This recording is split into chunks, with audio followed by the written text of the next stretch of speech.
That's working. Alright. So, yeah. So this is F-Zero AX. It's the arcade counterpart to F-Zero GX. And normally you would play this game on an arcade cabinet, but I'm not sitting in an arcade cabinet. It's not... My seat isn't like tilting left and right and stuff. I'm just playing this on a Wii, which is possible thanks to a homebrew app called Nintendont.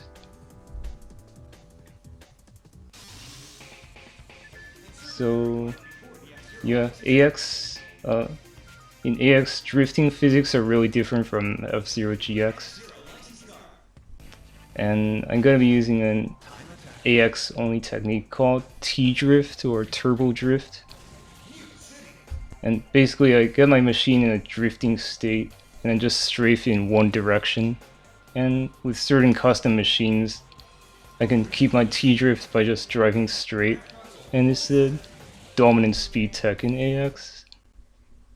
So I can't claim it makes me go really fast now that Sanic has just played Turbo, but you know. Anyway, the times you get are similar to like snaking times in GX. Here's what it looks like.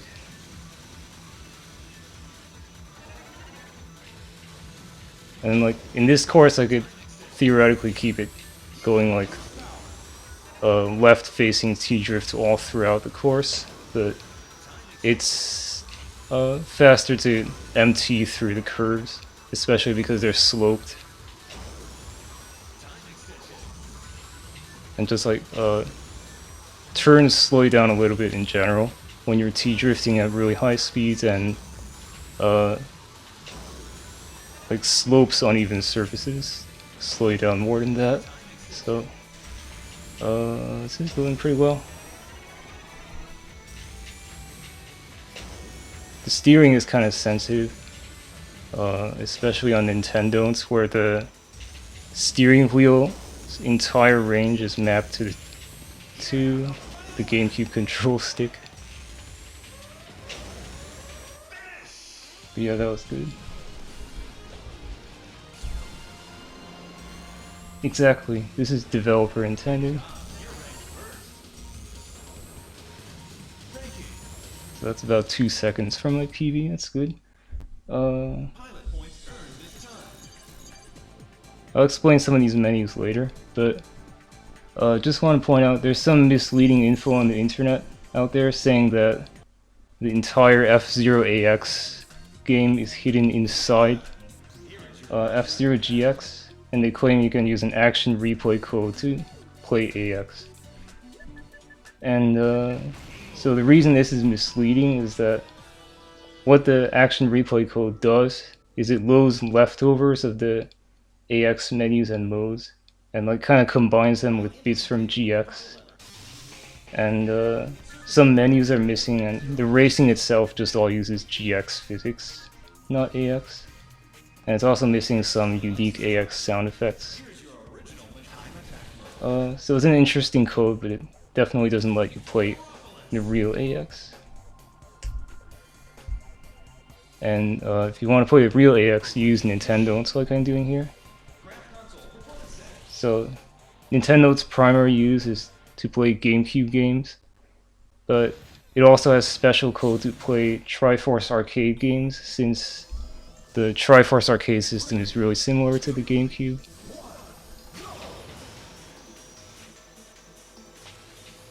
I don't think it supports all Triforce games out there, but it definitely supports AX. So this course has some bumps and dips in the road, and if I try to T-drift over like this bump, for example, then I'll just slam to the wall because I'm drifting to the left. Like basically the bump interrupts my T-drift, so I'm just like strafing the air. So I want to like MT over that part. So MT is momentum throttle for those of you not familiar with GX techs. You just release the accelerator.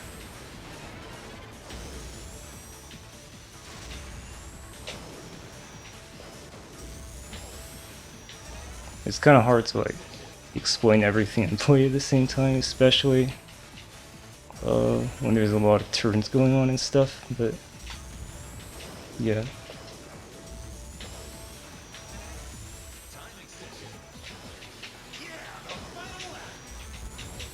So I'll mainly be explaining between tracks.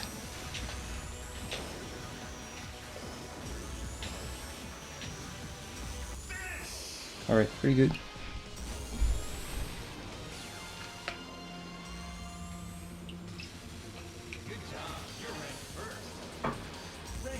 Alright, so... Alright, in Nintendo, so the arcade controls are mapped to the GameCube controller. So as you can see from my input display here, and instead of the analog pedals for acceleration and brake, it's just mapped to the A and B buttons here. And in the arcade, steering wheel's entire range again is mapped to the control stick. So when you do a drift in GX, you use both the L and R strafe buttons. And in AX, if you hold both strafes and steer, then you just do a spin attack. So there isn't really like a tech that uses both strafes in AX. Instead, to do a drift in AX, you brake while steering. And to start a T-drift reliably, what I do is I steer, strafe, and tap brake like pretty much all at the same time. And then to hold the T-drift, I just have to keep strafing.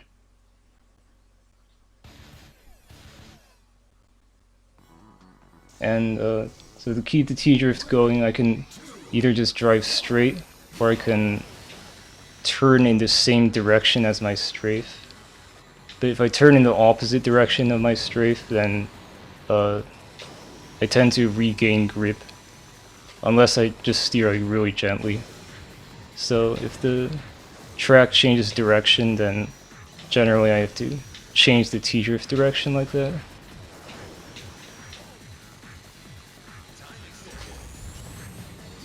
Which means again like steer, strafe, tap, brake, so I just do all those actions at once quite a few times throughout the race. It's kind of tricky to get good speed coming out of the tunnel in this course.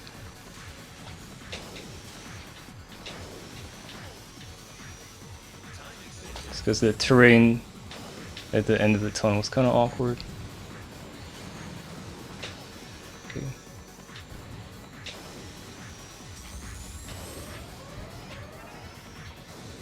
That should be enough energy.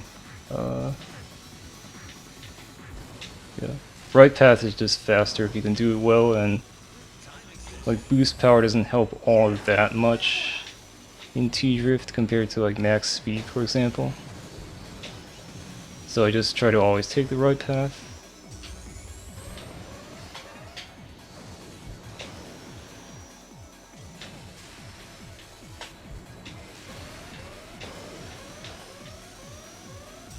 Cool.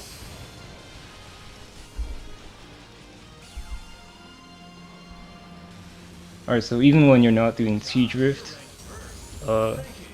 just AX drifting in general is more slippery compared to GX.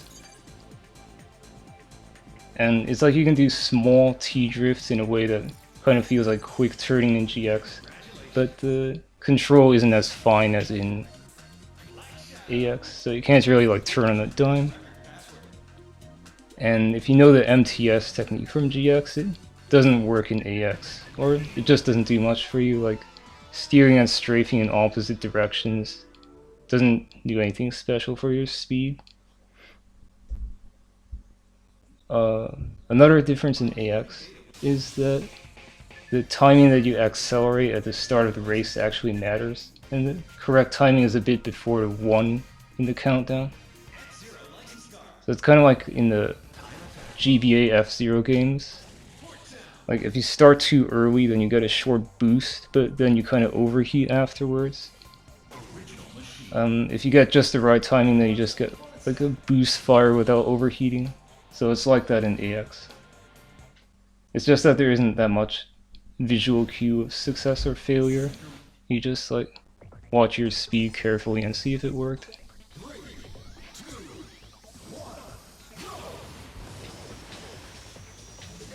Yeah, so people tend to not like this course, especially in AX, where it's more slippery. But yeah, I don't know. I unironically find it kind of fun. Because it's like, if you know everything that can go wrong, then it feels pretty good to get it right. Like that, because, yeah, okay, that might be the best lap 1 I've ever done on this course. So we'll see how that goes. Like, that was pretty clean.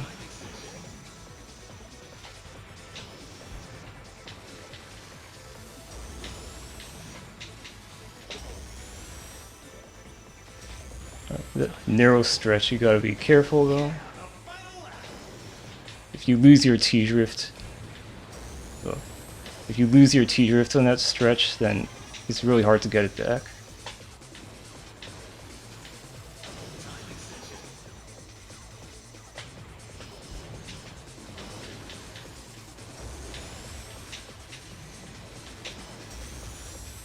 Come on, don't screw up.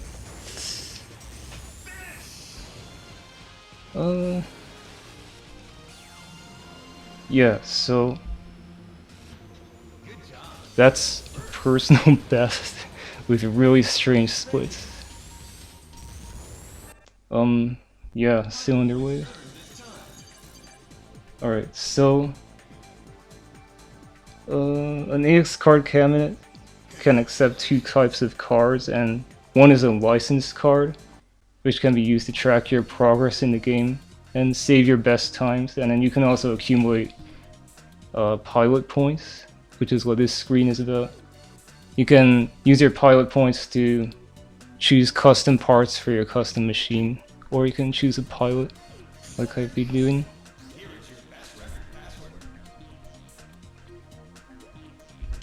Oh, and this is the code for the internet ranking if you wanna enter your time into f0.jp, but the site is long gone, unfortunately. And I think the rankings only lasted until like 2004. But there's some good times out there that were submitted on the ranking.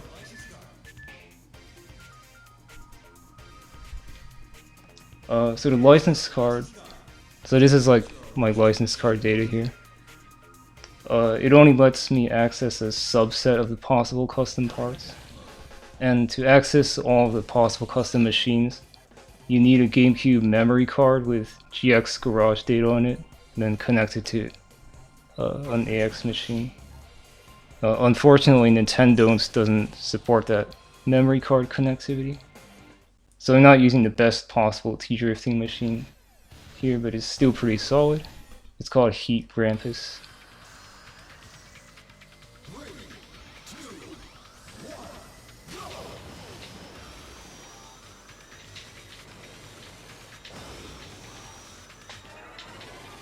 Yeah, I practiced this one earlier. That's why there's a ghost. See if I can beat it.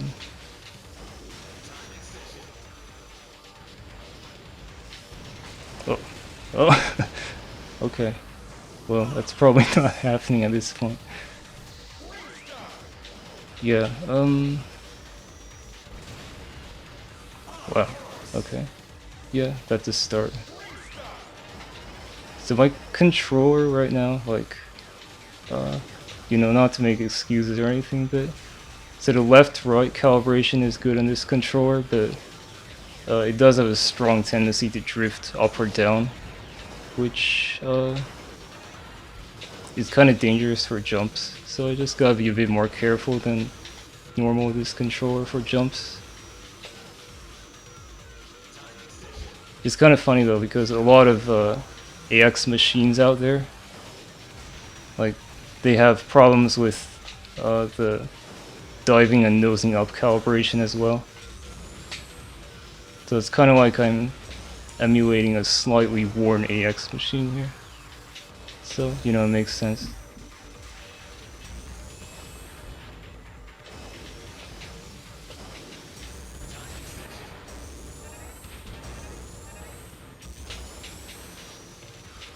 So if you're looking to like kind of get started with T-Drift, so Sonic Oval is probably the easiest course to do so, and then Thunder Road,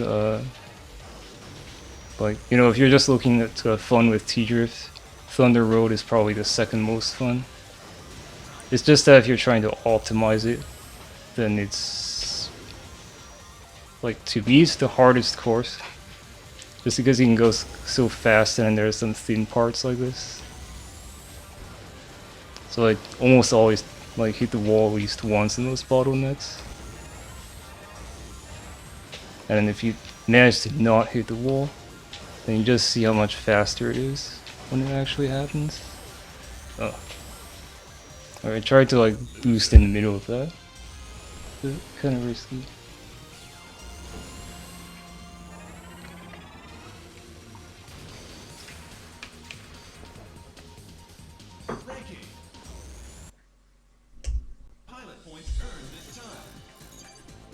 Alright, so speaking of the actual F-Zero AX arcade cabinets, so there are three types of cabinets. There's standard, there's deluxe, which tilts left and right, and it's as you drive, and it's also the most common model.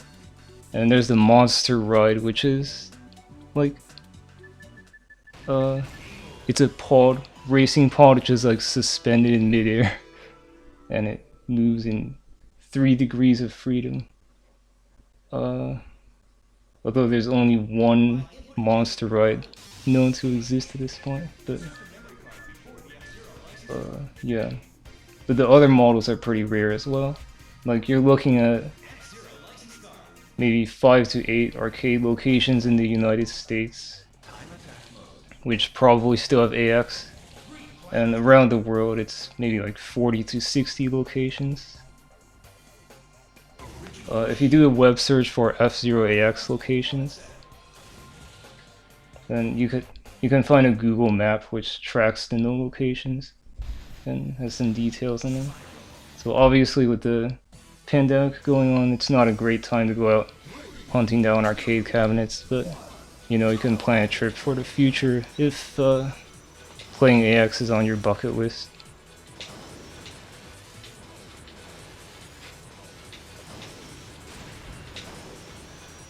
Alright. So I want to get a decent jump coming off this cylinder.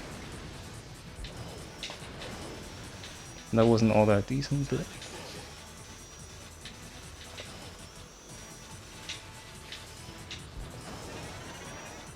alright, this zigzag tunnel can be a bit tricky. I kind of let go of my T-drift a bit there, but that's fine. And then there's this part. Oh, that was pretty good. It's hard to say what kind of speed you're gonna get coming down that slope. And on boost laps you can go for a shortcut, which is really tricky in AX. But I've done it a few times.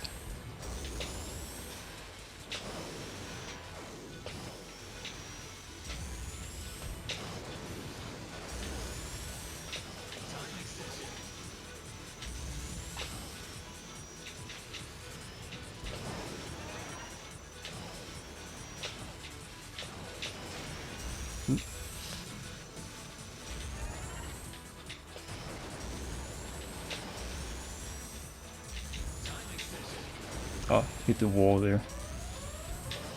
Otherwise it was looking alright. Maybe not quite fast enough still.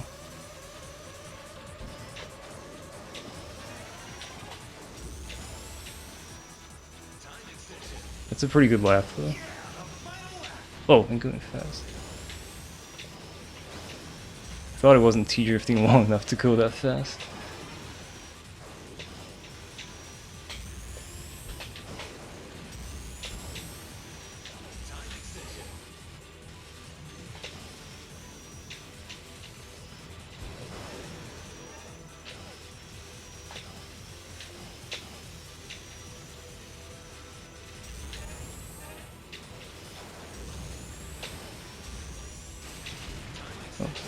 boost timing is off there.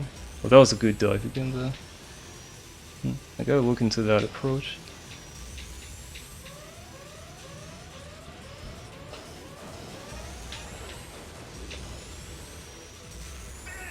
Okay, pretty good, pretty good. Alright, yeah, so again, like with the different physics and everything, different controls, if you're a GX veteran looking to try AX, like whether it's in the arcade or on Nintendont, don't expect that it's gonna come super naturally to you. Even if you're great at GX, but you know, if you're looking for a new kind of F-Zero challenge, then AX can be a lot of fun. And admittedly, it doesn't click with everyone, but well, from my totally unbiased perspective here, I say AX is worth giving a shot. Especially because you can just try it in Nintendo if you have a Wii. So yeah.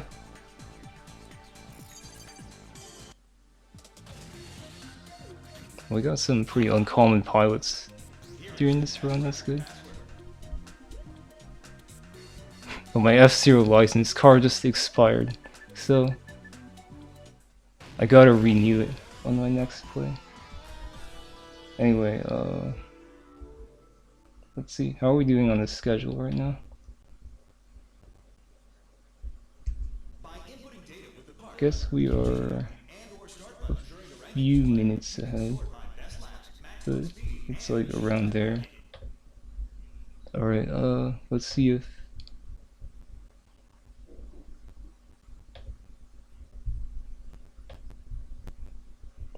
Snake Lancer is ready.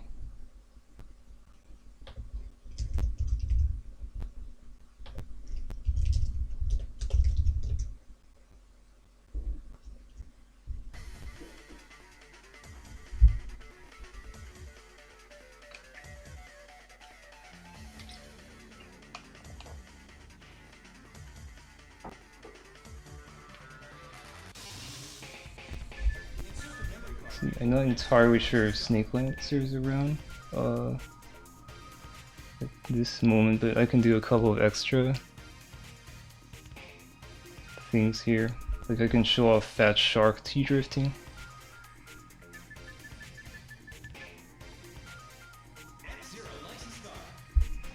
Yeah, so these license cards are like physical cards, like they're like as thin as a playing card, something like that.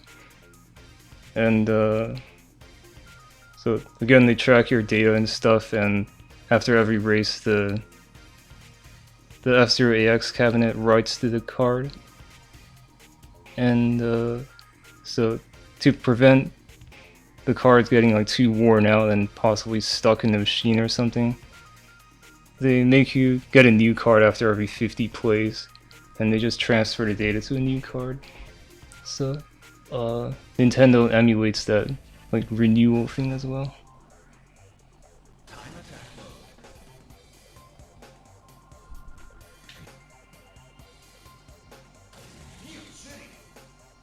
Oh yeah, I could do race mode, yeah. Well, I already selected time attack, but can show off Fat Shark first. Alright, so custom machines, like they can, like certain custom machines, they can T-drift just going straight, but Fat Shark needs to keep turning to maintain the T-drift. So on straights, that just kind of looks like snaking. It's not exactly snaking, but it sort of looks like it. And then you kind of want to, in this case, you want to kind of hold your steering as gently as possible while still maintaining the T-drift.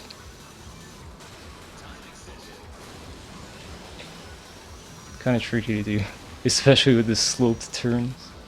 You kind of gotta know the right. Okay, that was pretty good, except that I hit the wall.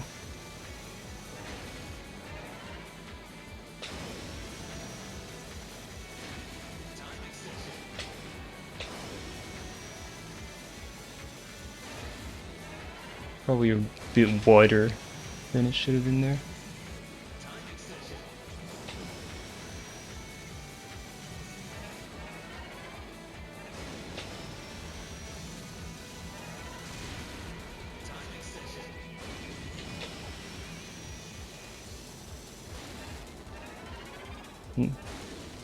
Yeah. First one of each lap could generally be better than this, but something like, okay, that was, oh, that was still like not that fast, but yeah, so Fat Shark can get like 117 is what my PV is, but a bit rusty with Fat Shark. That's generally what it looks like though. Yeah, sub 10 is the goal for each lap. For like a 117-ish. I don't remember if I ever got sub 9. Might have.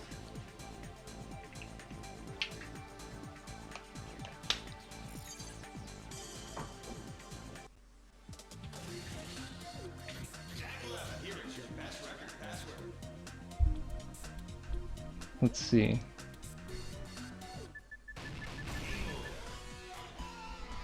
I can do race mode max speed.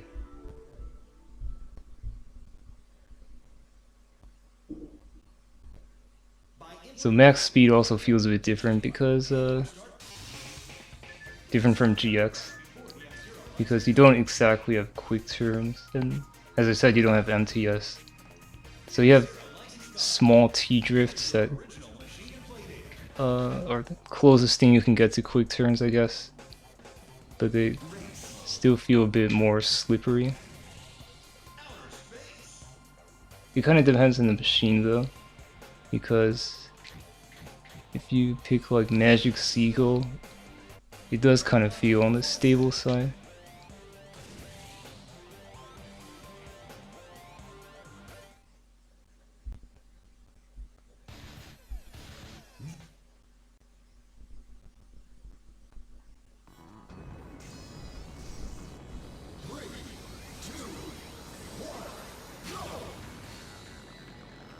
So let's see.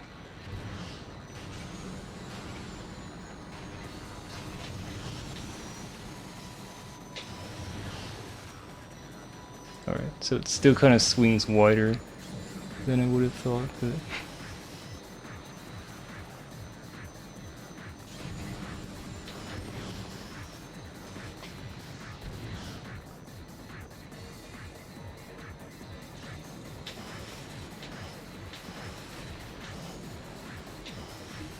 okay, there we go. Kind of getting into it a bit.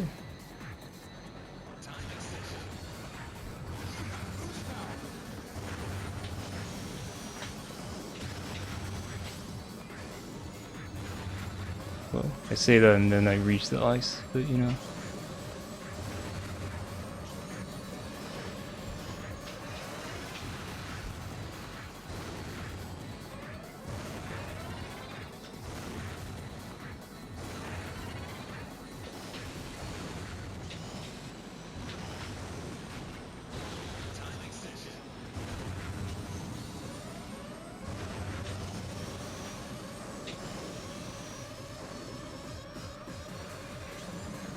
I don't know if like ice physics in general are different in AX, they might be.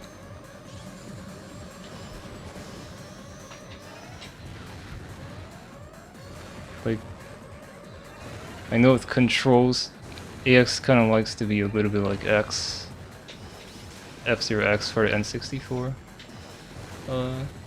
There's a possibility that AX ice physics are a bit more on the unforgiving side like X.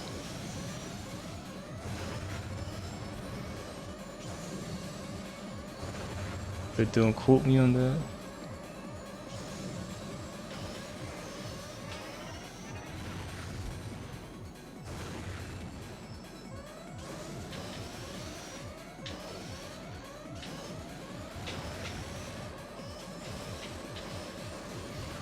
Oh, I was hoping for a shift boost. But yeah, so shift boosts work in AX too. It's just in T-Drift when your machine's light in general, then it's not all that beneficial, and since T-Drift lets you accelerate really fast anyway.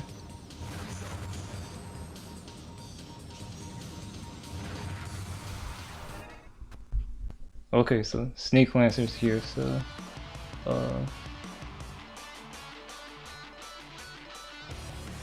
yeah.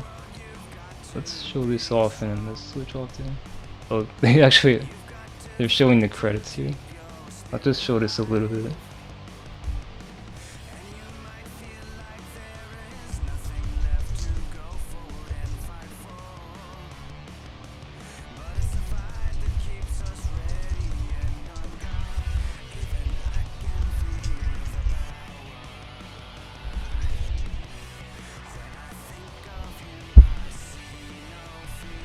So, okay.